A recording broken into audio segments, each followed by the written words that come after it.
Right. That's what I'm saying, yeah, and so I'm like, I like Venmo, and I was thinking I did like $3,000 for he's like, well, you use Venmo. I'm like, yeah, well, because it works better. Because it's using social media for sharing money.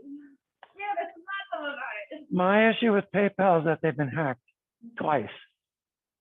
I don't feel as though my information is secure there. Right. Yeah, I legitimately only use it for rent because I don't really trust it for anything else. But the reviews only have PayPal, so it's kind of Okay. I put this all online so you guys can now see it in all its glory. So. Oh.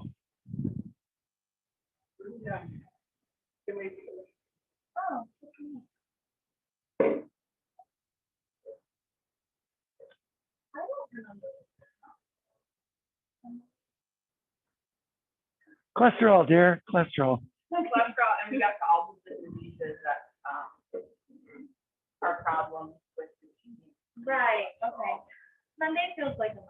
I know, because, you know, tests and all that. Okay, well, then we'll start here. There. And let's see, it's 12:19. Dane will probably be in before long. So we'll go ahead and get started okay, let's go ahead and pray. Our Father, thank you for warmer weather. Thank you for the break and a chance to catch up on sleep and what have you. And we pray for Dane that his test is negative. We pray also for his wife. We know she's probably prone to complications, but be merciful to her and help her get over this quickly. And we pray she's able to control her blood sugar and not have anything go wrong with her, Lord. Bring her through this so she can get back to work. And please help Dane to manage this smartly and get back to us safely and quickly. And for these students here, thank you for their hard work, and now watch over them in Jesus' name. Amen. Okay, before we start, I brought these back so you can have these. Do they have any like correlation between COVID and like diabetes? Does it affect the diabetes at all? Like I know it affects how bad you get COVID, but yeah. Well, when you get sick in general, your your diabetes is affected because white cells divide and white cells use a lot of sugar. So a lot of the cytokines they release stimulate sugar release. A lot of people think, oh, when you're sick, your body's using sugar, so your sugar goes down. Actually, your sugar tends to go up. And consequently, for a diabetic who has poor controls over when they store glucose, they can get worn out, just worn out because their glucose stores are completely depleted. And if they're don't manage their diet, they can undergo this wasting that is very bad for you. you get sick. Dude. Your body is just ridiculous. I always have to like drink heavily, like a large amount of like Gatorade. Yeah, even though your blood sugar is high. I have another question. If I heard of pregnancy diabetes, Gestational diabetes. yeah, how does that work? Some of the hormones released by the placenta have a diabetogenic effect. Mm-hmm. So chorionic somatotropin, for example, is a very glucagon-like hormone in its activity. And consequently, the baby needs glucose, so the glucose gets released from your body to feed the baby. In some women, it works too well, and the blood sugar becomes unregulated. If you have gestational diabetes, you are, from the research that's been done, more prone to type 2 diabetes later in life. Having said that, not everyone who has gestational diabetes will go on to get type 2 diabetes, but on the average, your risk for developing it later in life is higher. Also, some women are actually kind of trim and then get gestational diabetes. Also, you can have 2 normal pregnancies and then a third where you get gestational diabetes. It can come up. So it is more common in women who are obese, overweight, but it's also more common in African American women and in Native American and Latin American women. Do they have to take insulin as? No.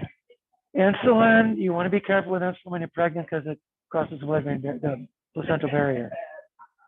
Metformin, however, is a drug you can take when you're pregnant, and it doesn't cause any birth defects, and it's typically well tolerated.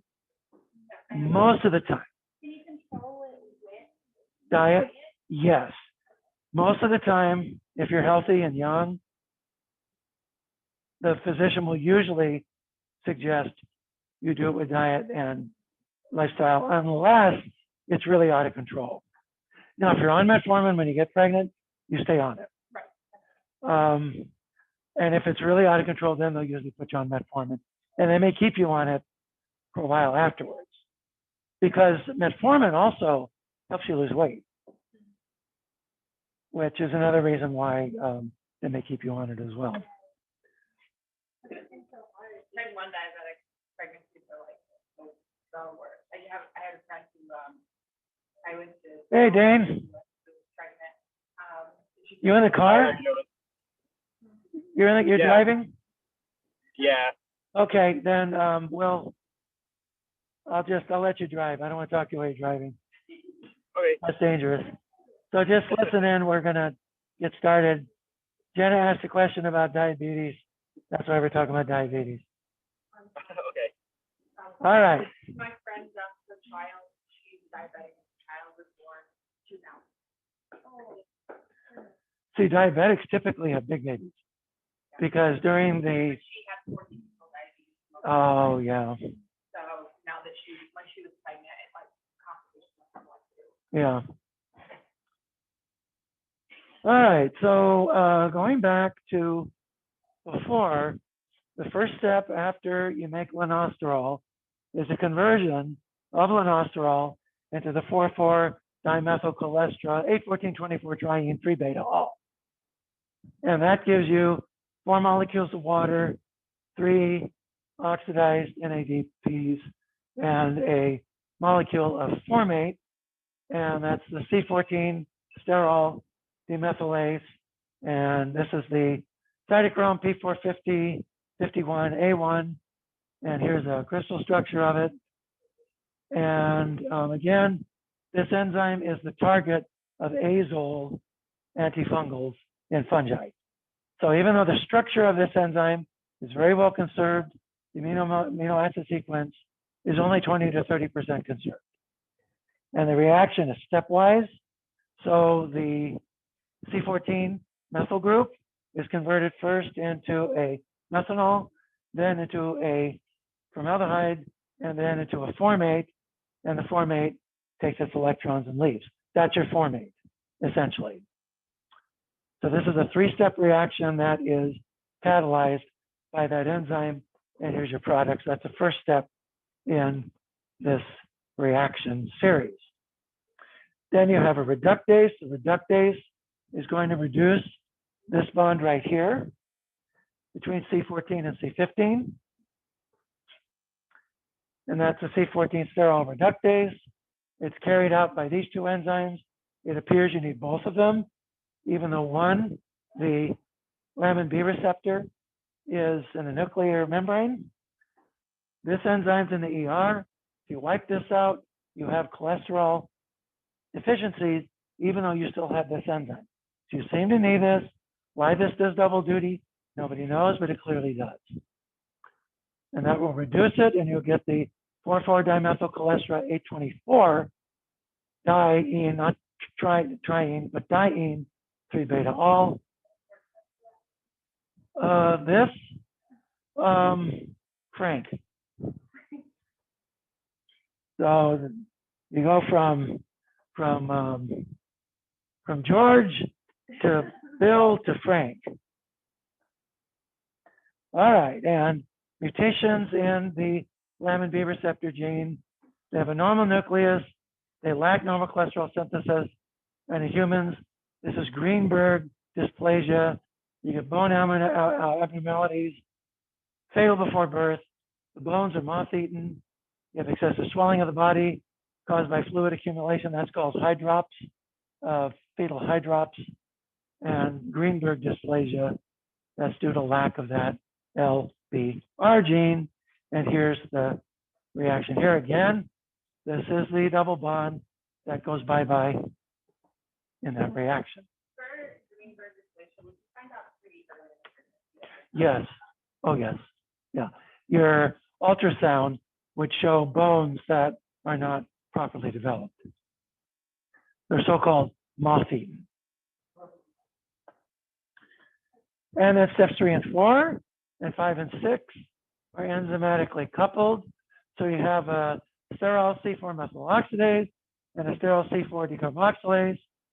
They team up to carry out a C4 demethylation reaction.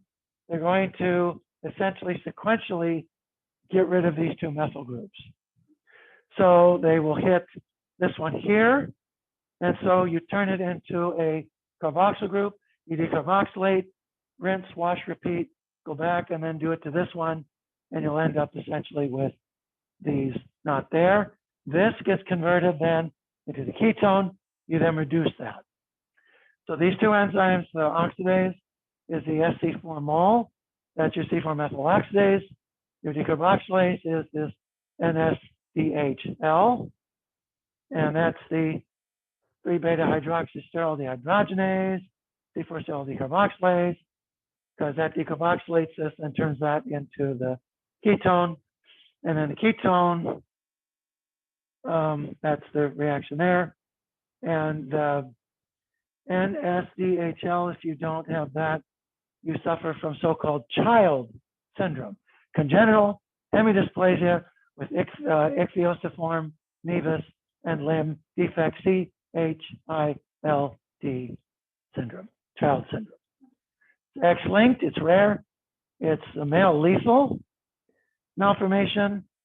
Females, well, of course, it'll be patchy because females have the X inactivation thing going on. And it's characterized by ichthyosiform, skin lesions. Ichthyosiform means like fish scales, and limb reduction defects. So short limbs, malformed limbs, malformed limbs, so on and so forth. Then you have 3-beta ketosteroid reductase, HCC17B7. It converts this ketone into an alcohol. And it'll do that twice with just one, then it'll do it again, and that'll be gone. So that's your 5, 6, and then 7. 4, 5, 6, and 7. And these 3 enzyme groups, it's 4 enzymes actually, 3 reactions result from this 4-enzyme complex. These reactions occur very quickly. They essentially show enzyme coupling within the ER membrane. And I think this is about where we stopped last time. Yeah, okay. Okay, good, right. Okay, now you're going to rearrange some double bonds. Now this product here, fortunately, has a short name. This is called stigmasterol. When you get rid of that methyl group there, you have a molecule called stigmasterol. So stigmasterol is then rearranged. You can see that the 8 gets converted to a 7. So you're just taking a double bond and moving it. So that is a C8 sterol isomerase. So you have the stigmasterol is converted to cholesterol 724 diene 3-beta all. EBP is the name of the gene that encodes the C8 sterol isomerase, that's X-linked. And mutations in EBP cause the Conradi-Humermann-Happel syndrome. And this disease is lethal in males and in females. You get patchy rhizomelic shortening, that's shortening of the limbs. Epiphyseal stippling. So the epiphysis where the bone grows, you get stippling and poor bone deposition, hence the shortening. Short stature and deformation of the spine, scoliosis, where the spine is pushed in to the side, kind of. And you get dry, scaly skin too. All right, so the, right, yeah. So this double bond gets moved here, here to here. That's what the EVP isomerase does. All right, do you guys have the handout I gave you? And if you get it out, you'll be able to follow, because that'll give you the wider context. This is reaction by reaction.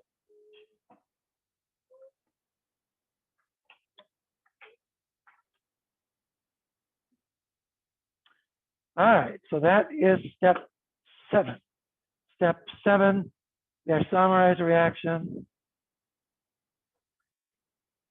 And now we're going to have another reduction.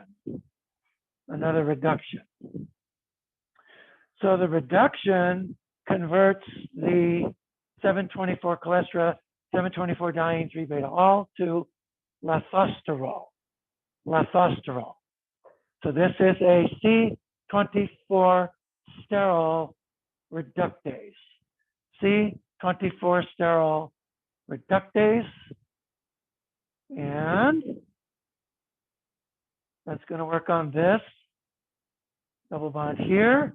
Mutations in this gene, DHCR24, cause something called desmosterolosis. Desmosterolosis. C24 sterol reductase. So we go from here to there. Now we're going to use a desaturase, and that is a C5 sterol desaturase. So this double bond here is now going to be shared with another one here. And to desaturase, you're going to pull those out like that. And this enzyme has a B-type cytochrome. It uses molecular oxygen. So this is a mixed function oxidase. Converts Lanosterol to 7-dehydrocholesterol. 7-dehydrocholesterol. This is the SC5D gene that catalyzes this.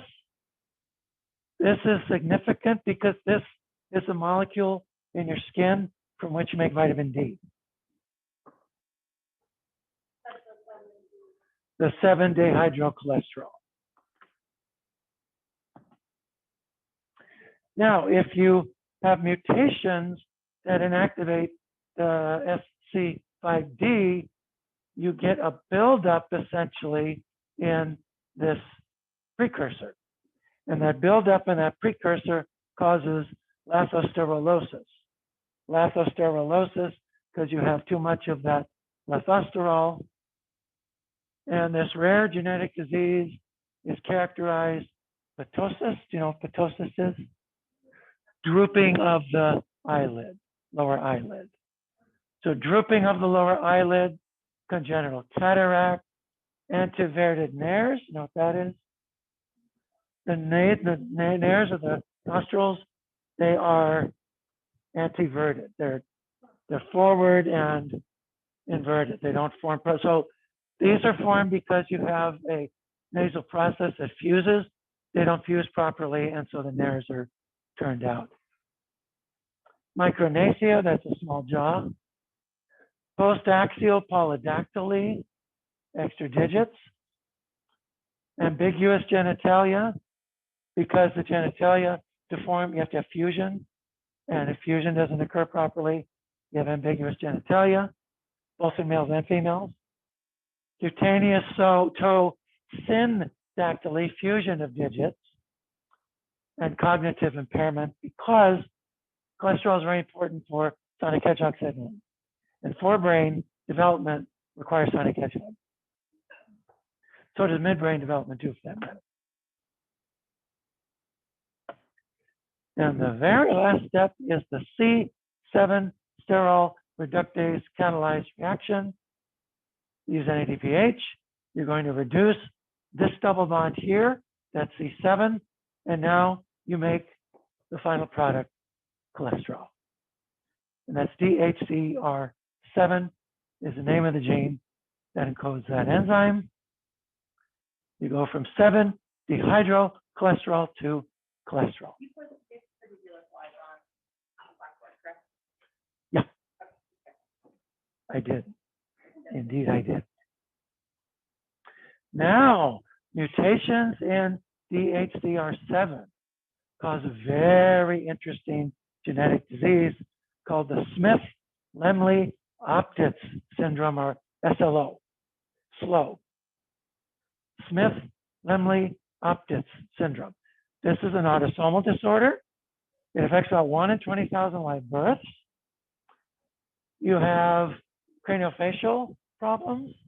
Face doesn't form normally. Microcephaly, so the head is small. That means the brain is small too. The heart also fails to properly develop. Malformation of the limb. Psychomotor retardation.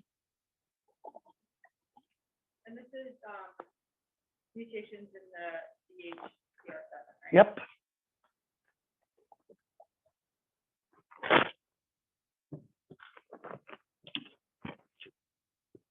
The brain doesn't form properly, the forebrain. And you have urogenital anomalies as well. So this affects multiple systems. Multiple systems. All because you're not capable of making cholesterol.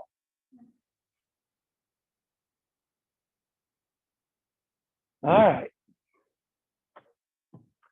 Now in plants and fungi, you do things right bit differently. So in fungi, you make lanosterol, but lanosterol is converted to ergosterol, not cholesterol. In plants, you don't really make lanosterol. You make something else, and then that gets converted to stigmasterol and sitosterol. You only make cholesterol as an intermediate. You don't have cholesterol as a final product. So these are your sterols in plants, and the percentage of sterols in plant membranes is about between 2 and 5%. It's not 20 to 30% like you see in animal membranes.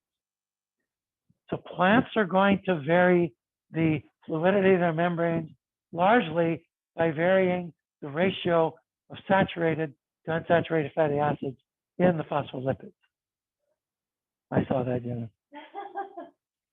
Whole body on. And so here is your plant, stigmasterol, the major sterol. There's fungi, ergosterol, the major sterol. Animals go from lanosterol to cholesterol.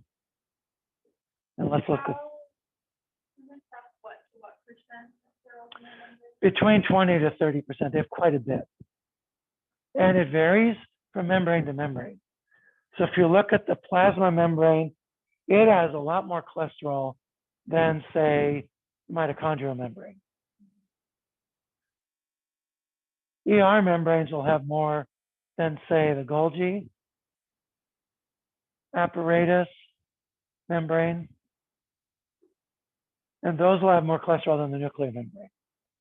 So not all membranes are created equally, I hope not. but animals use cholesterol a lot to vary the flexibility and rigidity of their membranes. In fact, if you go to different parts of the world and you look at people who live in hot and cold climates, their cholesterol concentrations in their membranes, the percentage of cholesterol by weight in their membranes will be different. That's the body regulating the different cholesterol levels and what have you. Okay, so with fungi, you take lanosterol and you convert it to zymosterol.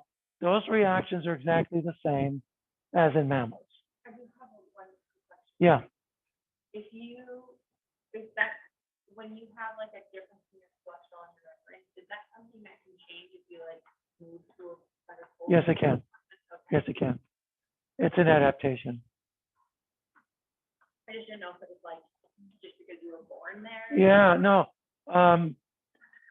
Certain African peoples, for example, are known to have rather high levels of serum cholesterol, but they don't have atherosclerosis, largely because their membranes have so much cholesterol in them, and because the intense sun at equatorial Africa chews up cholesterol in the skin.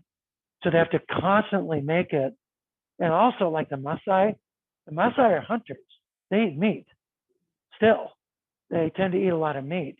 And they have high cholesterol, but they don't tend to show atherosclerosis. Now, they don't live as long as other people do, but they're very active because hunting, you have to be very active. And then two, they live in very hot climates at an altitude where they get a lot of sun, and that high cholesterol is in adaptation to the large amount of sun that hits them.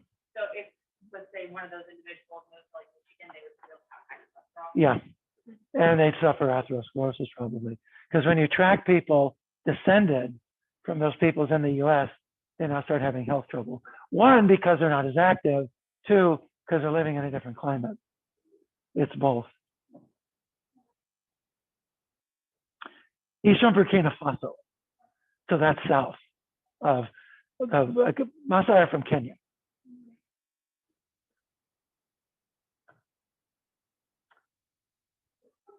Okay, so after you make zymosterol, we talked about the making of zymosterol. After you make zymosterol, you are then going to encounter, so here's zymosterol. You're now going to put a methyl group here on C24. So there's a sterol C24 methyltransferase. That's going to use S-adenosyl methionine, and it transfers it, and you get this 24-methyl-5-alpha cholesterol, cholesterol, and 3-beta-ol, which is mercifully abbreviated to fucosterol. Fucosterol. Fungi, yeah, fungi. And then do they have a higher percentage of cells in the animal food? Is it somewhere? Slightly lower, but much higher than plants, yeah. Much higher than plants.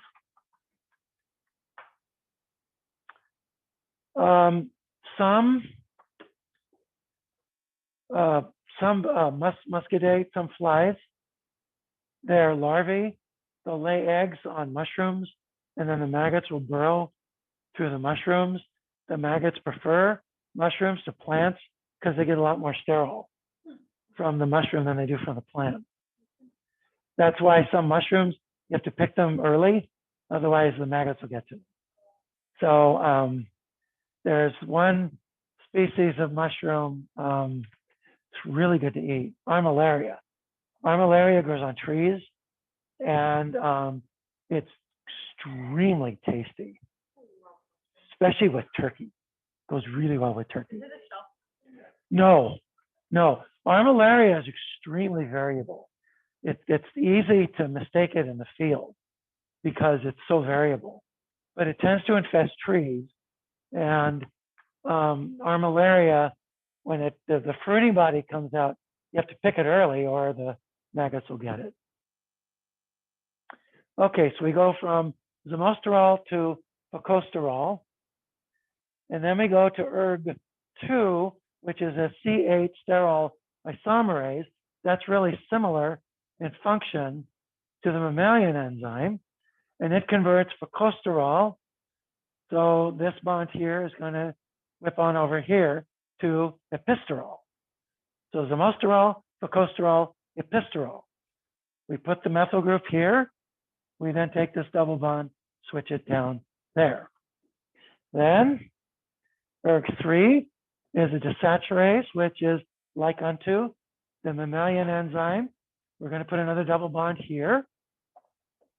And now episterol, there's no fancy name for this. It's 24-methylcholesterol 5,7-24-triene 3-beta-ol. Yeah, right. So, yeah.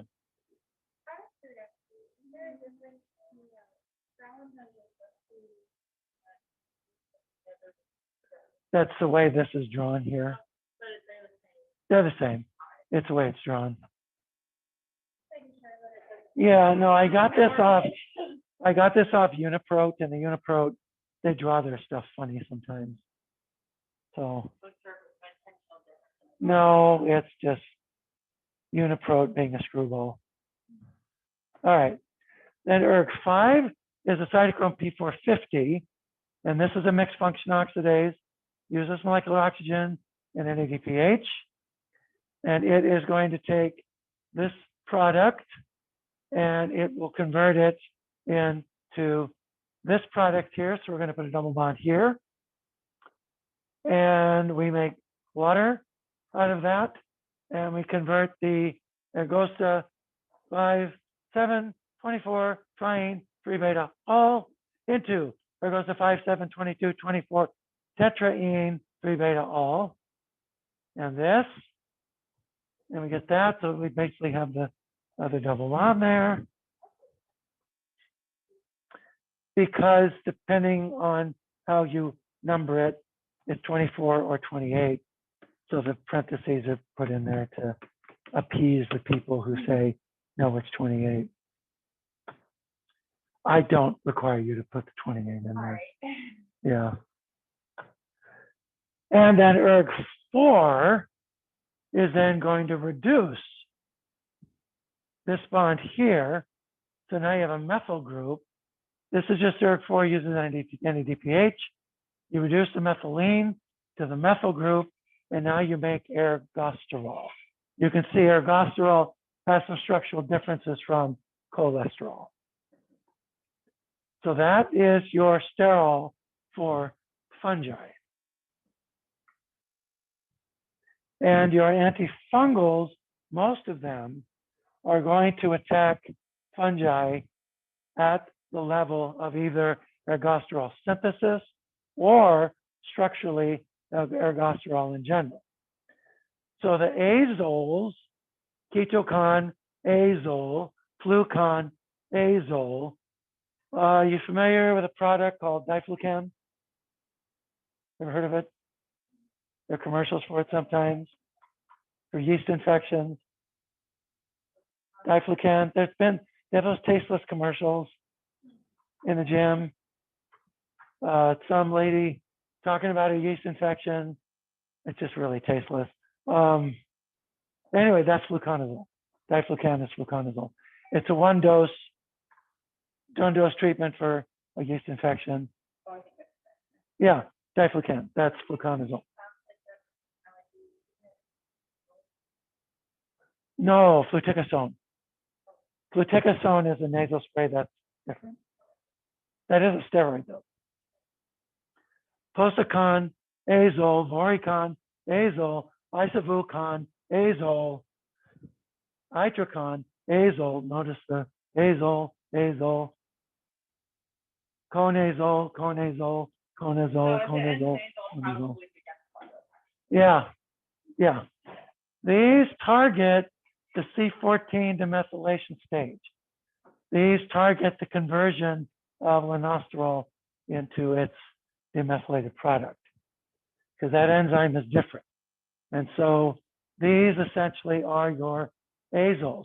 Miconazole is only used topically. That's used for athlete's foot. Micotin is miconazole. That's used as a spray. Itraconazole, fluconazole. Yes, yes, yes. And it comes as a cream as well for topical. Yeah, yeah. So now this product here, amphotericin B, is what is referred to as a polyene. A polyene. This binds to ergosterol and forms a pore.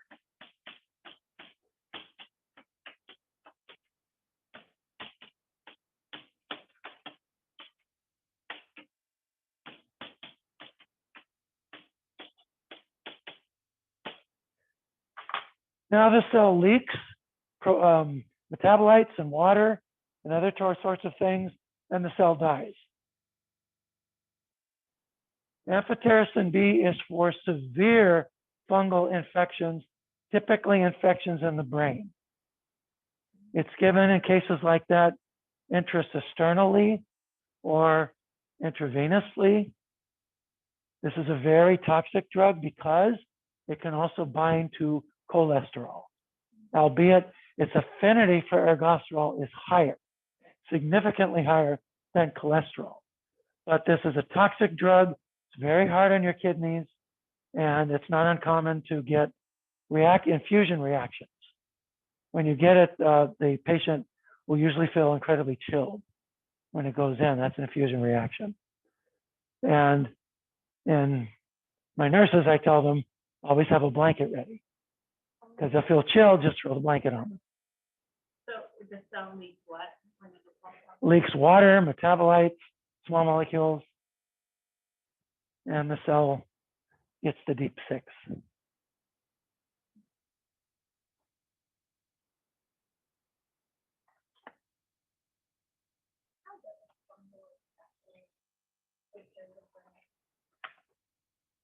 So there's several ways it can enter, but the fungus that is most notorious for infecting the brain is Cryptococcus neoformans.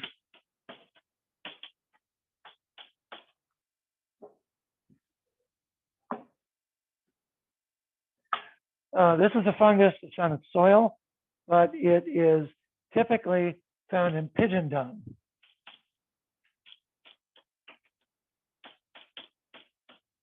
And it is acquired through inhalation.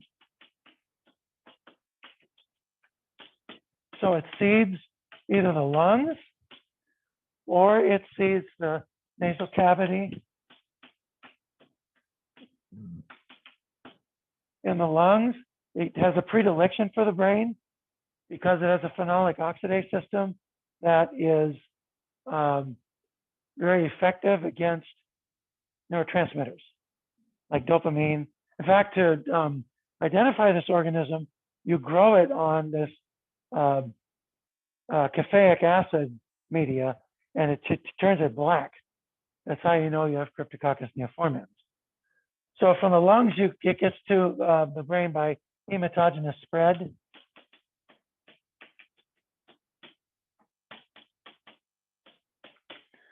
grows as a hyphae in the soil. When it gets inside the body, it transforms into a yeast. It's a dimorphic fungus. And its predilection is for the brain. This organism became of great interest when the AIDS epidemic, well, it really wasn't an epidemic, when the AIDS disease became more prominent because AIDS patients were getting this and it was killing them. Then you have other fungal infections that infect the lungs. They, in certain people, can spread to the brain as well. Yeah, being around pigeons. Yeah. Yep. Most people who get this, they'll get just a cough, a cold, and the immune system just kills it. Right, or whatever, but yeah. So some people get disseminated disease, many don't. But if you do get this, now you need drugs that'll cross the blood-brain barrier. Azoles don't. That will. It's very lipophilic. But you got to watch kidney function because it will. Yeah.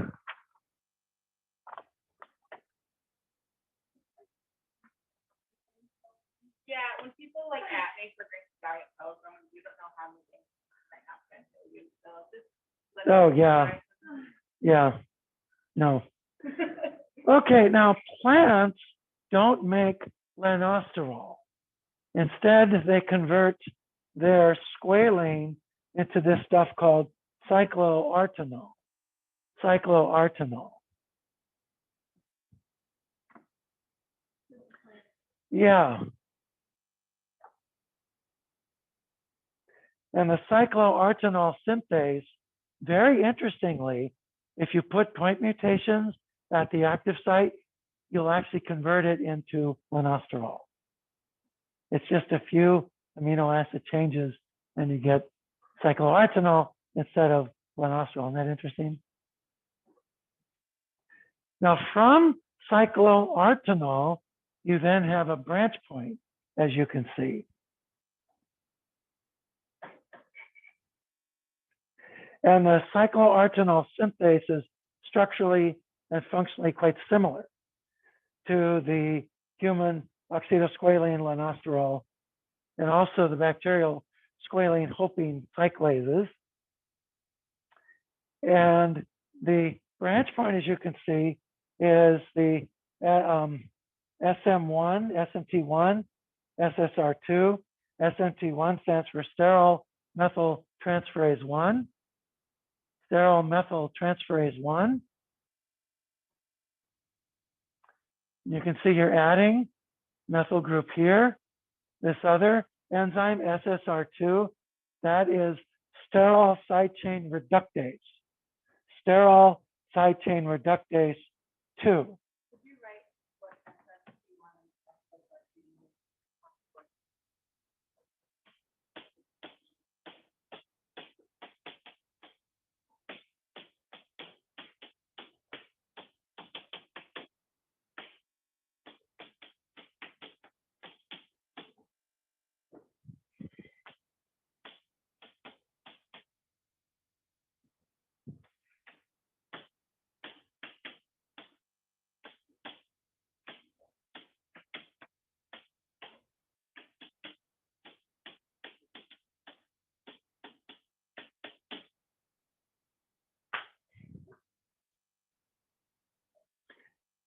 Okay, so that essentially, the SSR2 will channel cycloartenol into, yes, cholesterol. But it's an intermediate. It's not a final product that cholesterol is used to make other things. So do you make cholesterol in plants? Yes, but again, it's not an end product. So it doesn't build up. The SM1 will then produce a series of intermediates that are used to make your plant sterols. And then you have these other enzymes, sterol methyltransferases 2 and 3, that will direct your carbon toward stigmasterol and sitosterol. Those are your major plant steroids. And stigmasterol, as you can see, is quite close structurally to sitosterol, but it differs due to a double bond at C22.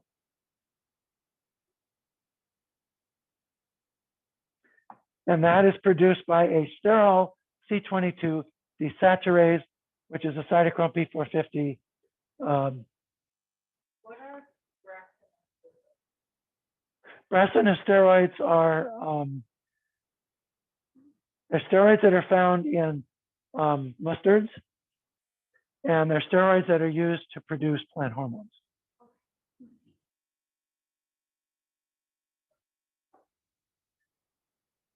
So that's the detail essentially just from plants. There's lots more to say about plants, but I'm not going to read you the right act on that. All right, now back to humans. What happens to cholesterol in humans after you make it? You make it mainly in the liver. All cells can make cholesterol, but most of your cholesterol will be made in the liver, and most of it will be shipped to other cells because your dietary cholesterol all comes to the liver. Some of this cholesterol will be used to make bile salts. And so that becomes so-called biliary cholesterol. It's converted to bile salts, and that is on your handout on page 5. We'll go over bile salt synthesis in a bit.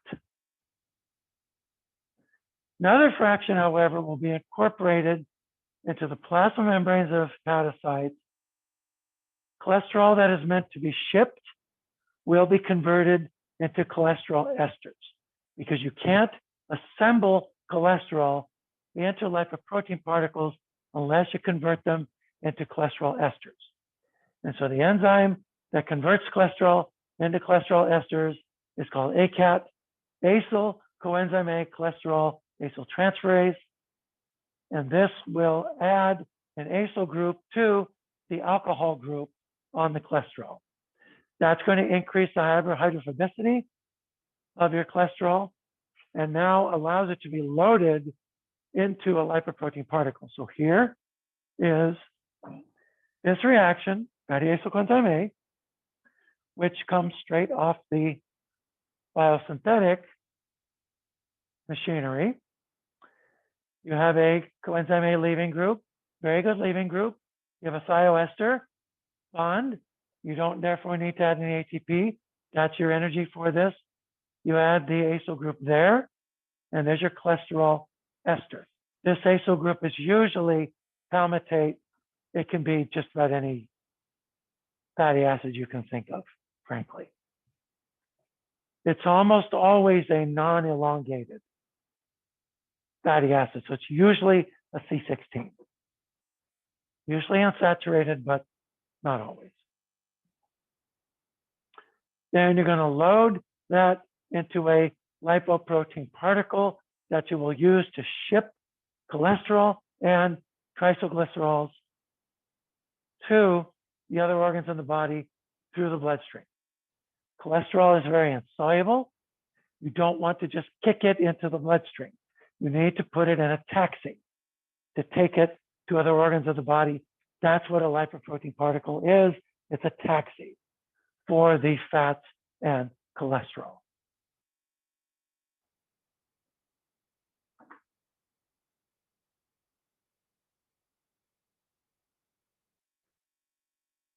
All right, so cholesterol is the bad guy these days in medicine.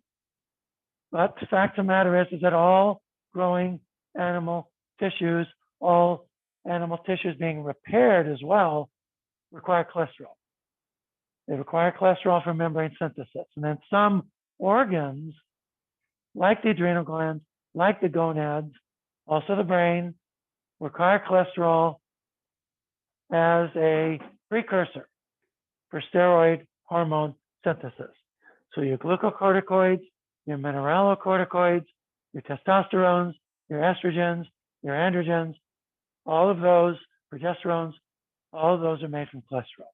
So low cholesterol is just dangerous, if not more than high cholesterol. Can be just as dangerous as high, yeah.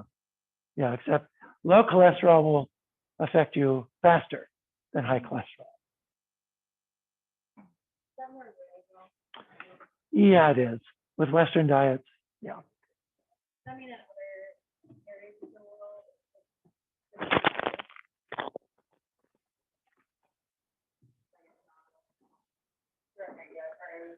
Usually, because your body makes cholesterol, it's usually the result of starvation. And usually deficiencies in other things will affect you before deficiencies in cholesterol affect you. Usually. All right, so these lipoprotein particles, they are essentially curing the problem of transport because these problems are insoluble. These molecules are insoluble. All right. Let's now go, before we talk about the conversion of, well, lipoprotein particles, let's take a look at regulation.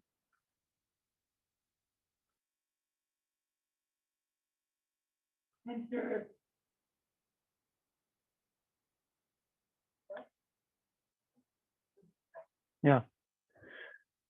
Now, this is the structure of HMG-CoA reductase.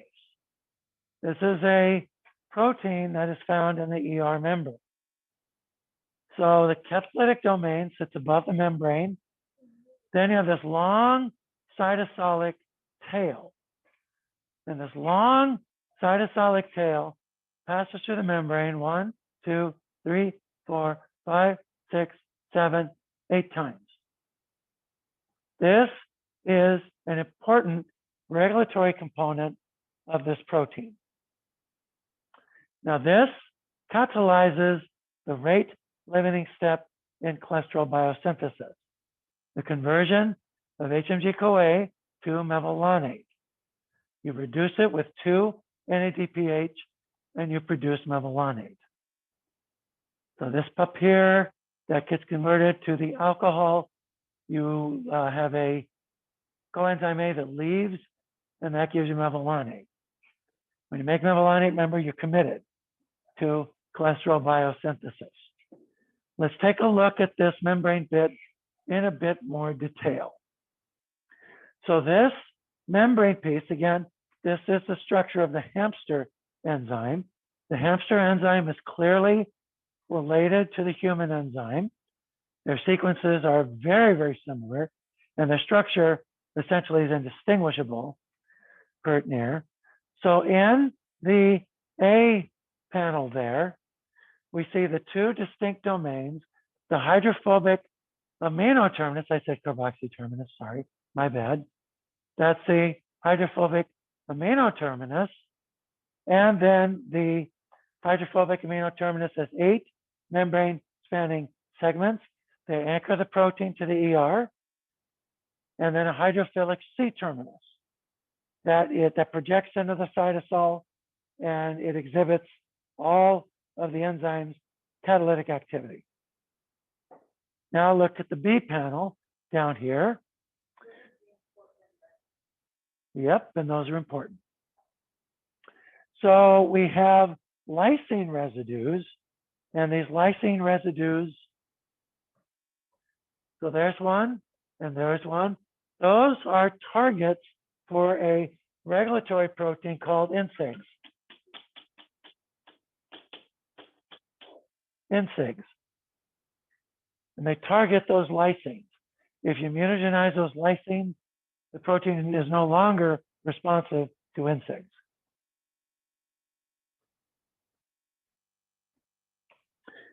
Then you have a YIYF sequence. And this sequence is noted in the yellow. This is also going to mediate NSIG activation. So this mediates NSIG interaction, but these are the targets of NSIG-mediated enzymatic modification. That's going to be shown on the next slide. Also, this piece here in the membrane is a sterol sensing domain. This will sense the presence of sterols. That's important because if there are sterols, you don't want this to make more cholesterol. So sterols are going to help turn this off. And we'll show you how that happens right here.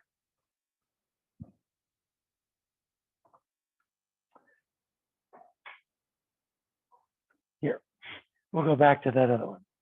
Okay, so this shows you sterol accelerated degradation of HMG-CoA reductase.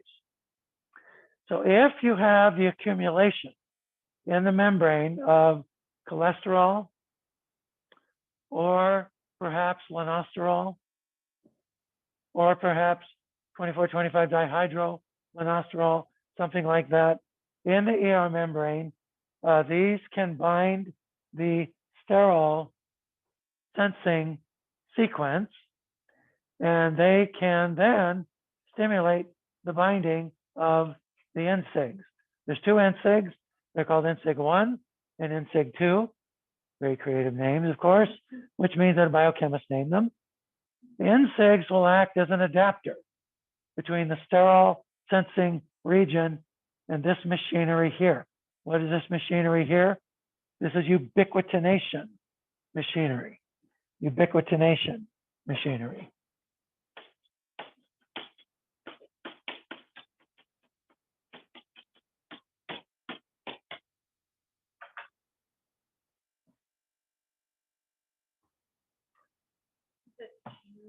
Yeah.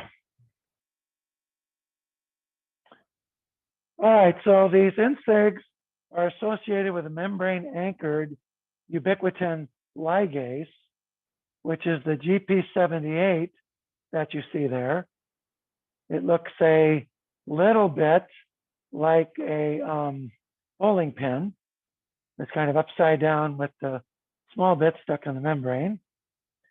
And then the GP78 binds these proteins, a UBC7 and then a VCP. These are ATPases that are going to extract ubiquitinated proteins from the ER membranes. So the GP78 and UBC7 will polyubiquitinate those lysines in the sterol sensing region. Ubiquitin is a 78 amino acid peptide. It binds to lysines, and when you get long strings of ubiquitin, that is essentially a sign you hang on the protein that says, degrade me. So in elementary school, you may have played dirty tricks on people where you pin a sign in the back that says, kick me. This essentially is the protein saying, degrade me.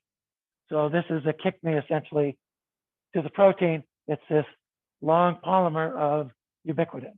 I said 78, 76 amino acid peptide. It's short, it's small, but you get polyubiquitin, and that gives you that. These proteins then are going to extract the protein using a geranyl, some sort of undefined sort of mechanism. It extracts it from the membrane and it degrades it.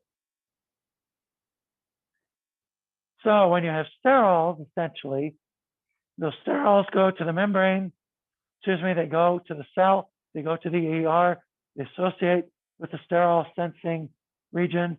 You then assign this, the NSIG brings this to the protein, it polyubiquitinates it, then it extracts it from the membrane, and the proteasome degrades it. Now, what's this? This essentially is a model for the regulation of cholesterol synthesizing enzymes. And here's how this goes.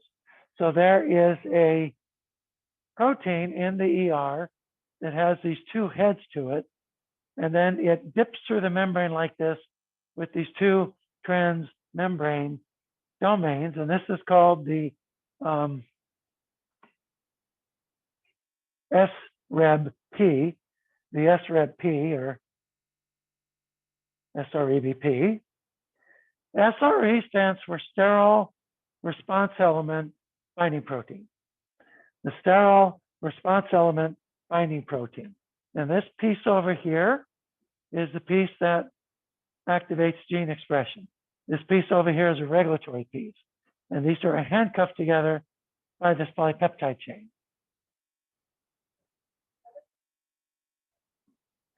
That says BHLH. Right, it's when you project it on the screen, it comes out. If you look at the slides online, it comes out. Yeah, so that's BHLH, and that is the regulatory piece here. Now there's another protein in the ER that's called SCAP. SCAP is a sensor of sterols, and it's also an escort for the sterol response element binding protein. So in a sterol depleted cell, the SCAP protein will facilitate the export of the sterol response element binding protein to the Golgi apparatus. So it goes to the Golgi apparatus, and in the Golgi, you have a peptidase. There are these two peptidases. There's this S1P, S2P. These are only found in the Golgi. So it's called a site 1 protease, site 2 protease. Really creative names. These two proteases clip, first of all, this, then they clip this. This is now free in the cytosol, and it can pass into the nucleus, and then it binds to the sterol response element, and it acts as a activator of transcription. This now will upregulate those genes involved in sterol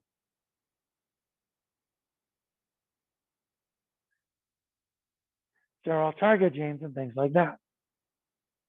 Now, if sterols are present, then it prevents this from happening.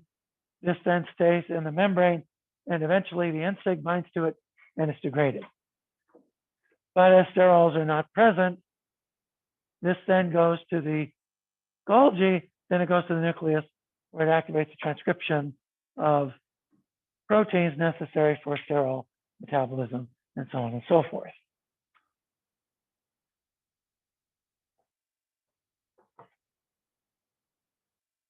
Okay, that's all I wanted to say about that one. Given we only have a minute left, yeah, I think I will. So we will next time get into cholesterol metabolism. We'll look at what happens to the lipoprotein particles, and we'll see that there's different types of lipoprotein particles. And cholesterol trafficking, we'll look at atherosclerosis, how that forms. Then we'll see how statins actually can prevent this. And it's based actually on that regulatory mechanism that I showed you. I keep forgetting. Yeah, you will. You will. I will handle that. Can you do me a favor? Send me an email to remind me. I'll do my best. Because I forget. I go back to my office and I forget. Doing right now? Yeah, that would help. If I remember right now. Yeah. So. Extra points are always helpful. Okay. Dane, have a good break and just keep me posted on what goes Thank on. you. Couple of things. Did they Yeah. have a quiz today? No, there's no quiz today. Okay. And then I just took another rapid test and a PCR. My rapid came back negative. So yeah, that means my quarantine is longer. Okay. So yeah, unless the PCR would come back positive, but I doubt it. Well, so I guess silver lining, and then not so much of a silver lining. Oh. All right, well, take care of your wife. I will. And just stay well. Yep. All we can hope for. All right. Enjoy your break. Thank you, you too. Yeah, thank you. Bye.